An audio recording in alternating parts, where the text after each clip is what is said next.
Pais amados, vamos estar orando nesse momento para estar meditando na palavra de Deus. Amém? Senhor Deus e Pai, nesse momento te louvamos e agradecemos o teu nome, Deus. Senhor, venha falar conosco em todo o tempo, Deus. Use-me da maneira que o Senhor desejares. Pai, que a tua palavra possa cair como semente frutífera, Deus, em nossos corações, Deus, que possamos crescer a cada dia, Pai, diante de Ti, Deus. Te louvamos, te agradecemos por tudo em nome de Jesus. Amém. Mas hoje nós vamos estar falando um pouco sobre lenha e altar. Vamos estar abrindo nossas Bíblias em Mateus 11. Mateus 11, versículo 28.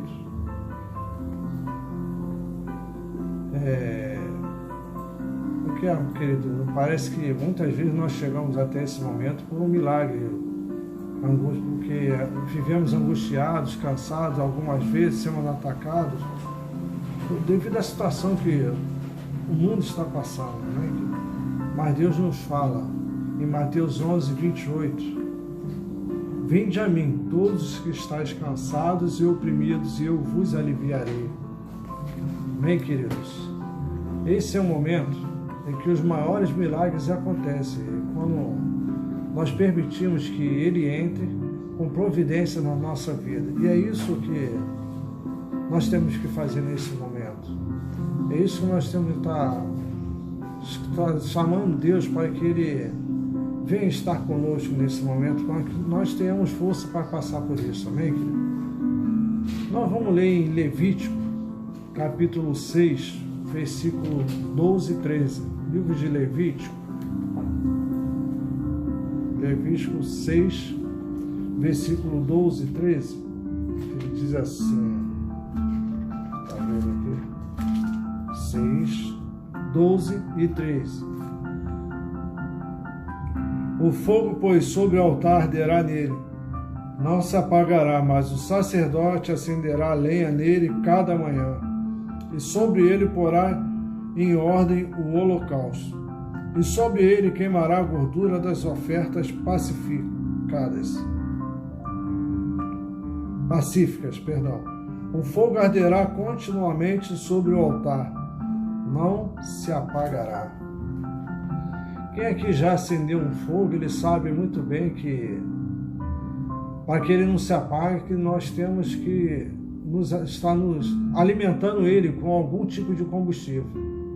Acabamos de ler que o fogo que está sobre o altar arderá nele, mas também nos diz que o sacerdote acenderá lenha nele a cada manhã. Eu vi uma pregação, uma colocação muito interessante, onde diz que Deus é o fogo e nós somos o combustível. O fogo vem dele, mas somos nós o sacerdote que alimenta o fogo, colocando lenha, o combustível. Esse combustível pode ser oração, jejum, seja o que for. Eu gosto de ver muitos programas de sobrevivências, de resistência, essas coisas. E eles vão para lugares muito difíceis. E desses locais, o primordial para eles conseguirem sobreviver é o fogo. A prioridade deles é o fogo. Em meio à situação difícil que eles estão falando, o fogo dele é sempre usado para várias coisas. Pode ser para purificar a água, para fazer o alimento, para fazer com os outros animais, coisas que venham atingir a eles, não cheguem até ele.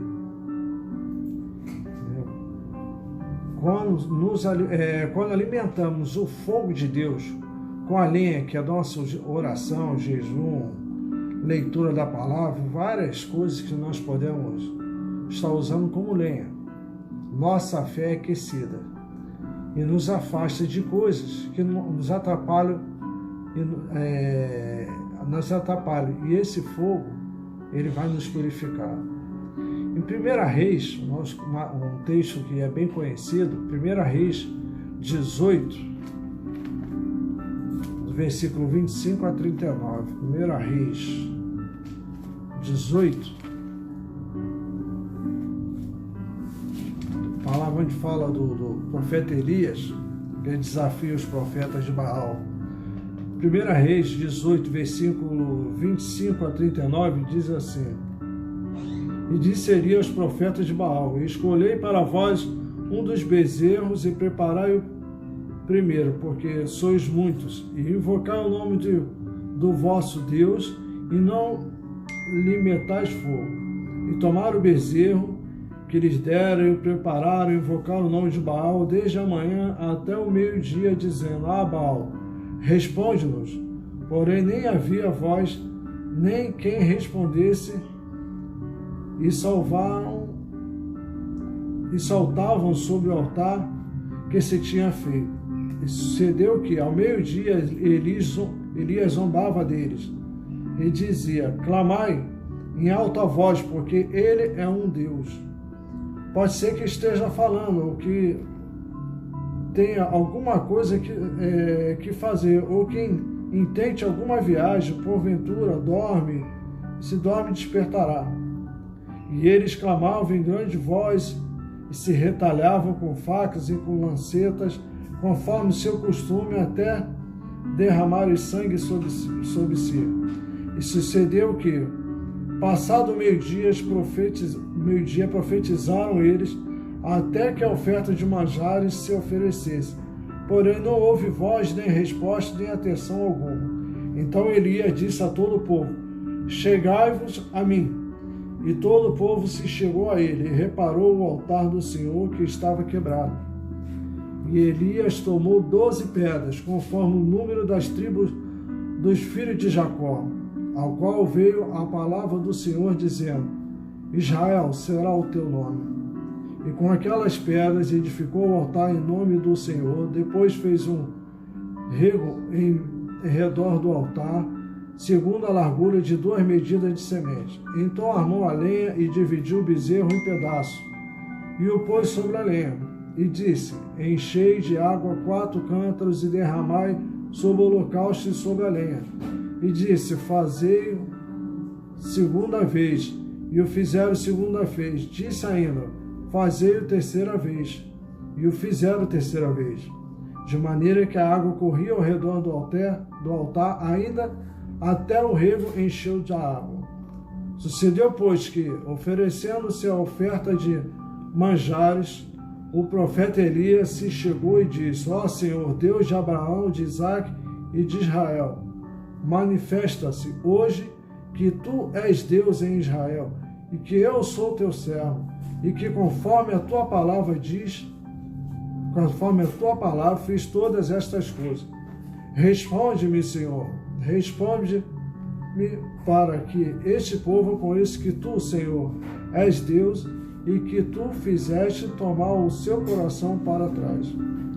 Então caiu o fogo do Senhor e consumiu o holocausto e a lenha, e as pedras e o pó, e ainda lambeu a água que estava no rio. O que, vendo todo o povo, caiu sobre os seus rostos e disse: Só o Senhor é Deus, só o Senhor é Deus. Amém, queridos? Para que venhamos acender o fogo, nós temos que primeiro reparar o altar. Elias assim fez lá no versículo 30, nós vemos ele falando sobre a reparação do altar. Versículo 30, ele fala sobre essa passagem e se existe ainda algo que precisa ser reparado em nossas vidas, que nós façamos isso ainda hoje, para que nada venha nos atrapalhar. Não existe nada que possa impedir o fogo de Deus, a não ser nós mesmos, senão não alimentarmos ele com o combustível necessário. Nesse mesmo texto que acabamos de ler, Elias ele manda que jogasse 3 vezes água naquele local, e nem isso foi capaz de fazer com que o fogo queimasse todo aquele altar. Nada mesmo pode impedir que o fogo de Deus queime esse altar. No meio disso tudo, no versículo 39, no último versículo nós lemos, podemos ver a consequência desse ato. O povo se prostrou e gritava: ó Senhor, o Senhor é Deus. Nesse momento que estamos passando, nós temos que fazer como o profeta Elias, alimentar o fogo de tal maneira que quem estiver perto de nós, que ainda não conhece como nós conhecemos, ou quem estiver sem lenha para alimentar o fogo nesse momento, venha se prostrar diante de Deus, clamando e dizendo que só o Senhor é Deus. Amém, queridos? Mas para que isso aconteça, eles têm que sentir o cheiro do que estamos queimando em nosso altar. Nessa mesma mensagem que citei acima, ele fala sobre o cheiro do fogo. Interessante que só nos atentamos a coisas tão corriqueiras, quando nós ouvimos outras pessoas falando, por exemplo, a água não tem gosto, nós falamos gosto do sabor, essa água está com gosto ruim, a água não tem gosto. O fogo também não tem cheiro. Quem nunca falou, está um cheiro de fogo, o fogo não tem cheiro. Só o que estamos sentindo é o cheiro do que está sendo queimado pelo fogo.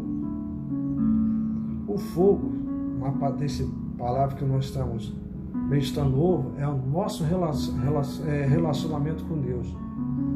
A fome nos mantém vivos, mas é o relacionamento que nos mantém com fome. Se nos relacionarmos com Ele, o fogo ele vai apagar. E assim nós não vamos ter mais fome, vindo a fraquejar até que venhamos a morrer. Porque o corpo que não se alimenta, ele perece, ele morre. Quantas vezes nós já ouvimos a palavra de Deus no culto de domingo, que acende aquela chama, nós saímos ardendo. Só que ela não vai durar a semana toda. O responsável por fazer com que ela arda sobre o altar todos os dias somos nós. Nós podemos viver de labareda, nós somos sacerdotes, queridos. Nós podemos viver de labareda, faísca. O fogo é quem nos aquece em todo o tempo. Essas faíscas de domingo, nós podemos viver de migalhas, mas não é isso que Deus quer para nós. Em Números 4:13, vamos estar lendo aqui, Números 4:13.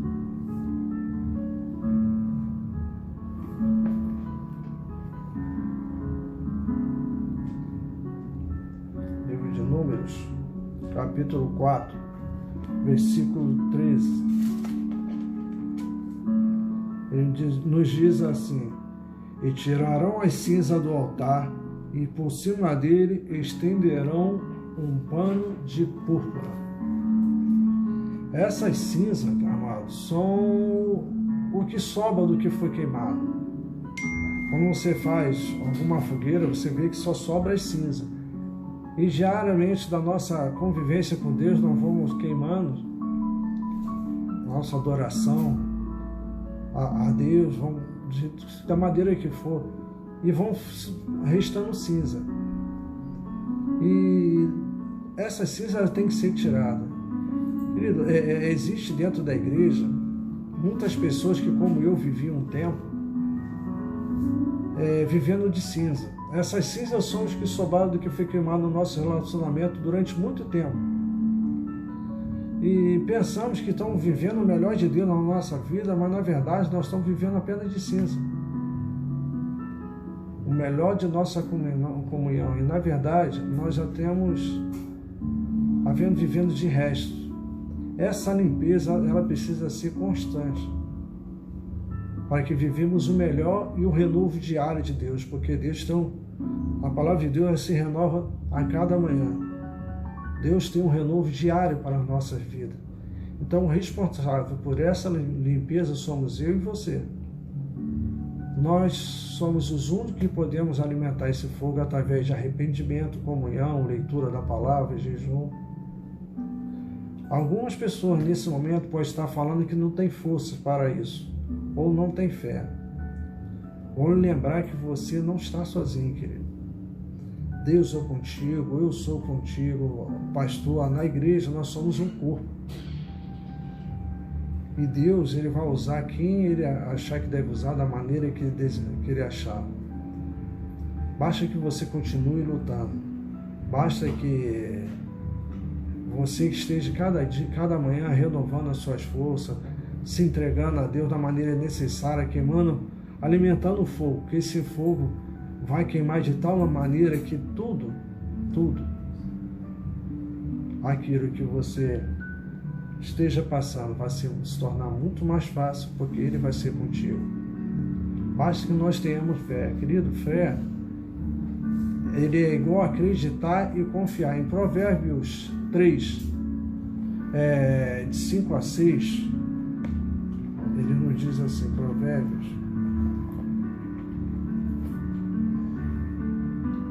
vou abrir aqui, queridos.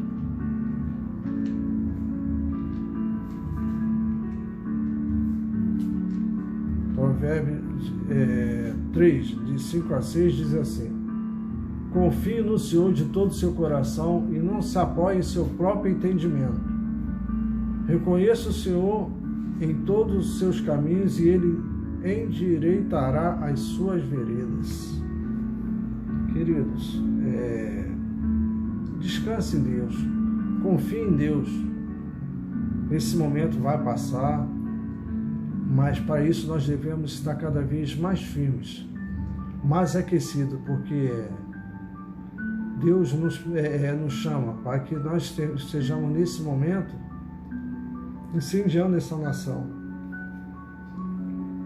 Nós somos aqueles responsáveis a estar clamando, a estar aquecendo esse fogo de tal maneira que todo o Brasil seja contaminado. Amém, queridos?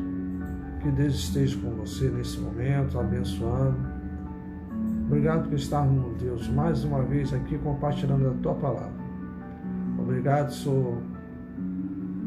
Ó Deus, o Senhor fez com que tudo acontecesse da maneira necessária e que nós conseguimos estar aqui juntos mais uma vez. Te louvamos por tudo em nome de Jesus.